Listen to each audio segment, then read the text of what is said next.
দেশে সুষ্ঠু নির্বাচন করতে এবং আইন শৃঙ্খলা রক্ষায় নির্বাচন কমিশনকে সেনাবাহিনী সর্বাত্মক সহযোগিতা করবে বলে জানিয়েছেন সেনাপ্রধান জেনারেল ওয়াকারুজ্জামান।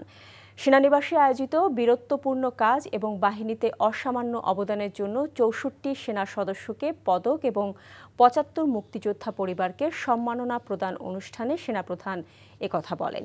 সেনাপ্রধান বলেন, মুক্তিযুদ্ধের চেতনায় দেশকে এগিয়ে নিতে সবসময় কাজ করে যাচ্ছে সশস্ত্র বাহিনী। তামজিদ সুমনের রিপোর্ট। সশস্ত্র বাহিনী দিবস ২০২৫ উপলক্ষে ঢাকা সেনানিবাসে আর্মি মাল্টিপারপাস কমপ্লেক্সে আয়োজিত অনুষ্ঠানে সেনাপ্রধান বাংলাদেশ সেনাবাহিনীর বীর মুক্তিযোদ্ধা ও তাদের নিকটাত্মীয়দের সংবর্ধনা প্রদান করেন।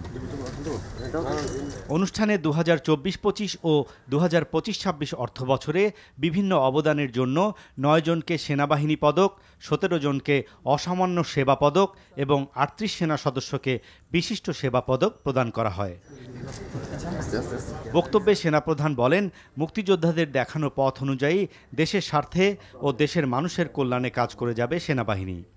বাংলাদেশ সেনাবাহিনী আজকে কেবল তার নিজস্ব প্রশিক্ষণ কার্যক্রমের মধ্যেই সীমাবদ্ধ নেই, বরং বিভিন্ন সামাজিক ও জাতিক গঠনমূলক কার্যক্রমে অংশগ্রহণ করে প্রত্যক্ষ ও পরোক্ষভাবে বেসামরিক প্রশাসনকে সহযোগিতা করে যাচ্ছে। বলেন, দেশের আসন্ন জাতীয় নির্বাচনে সর্বাত্মক সহযোগিতা করবে সশস্ত্র বাহিনী।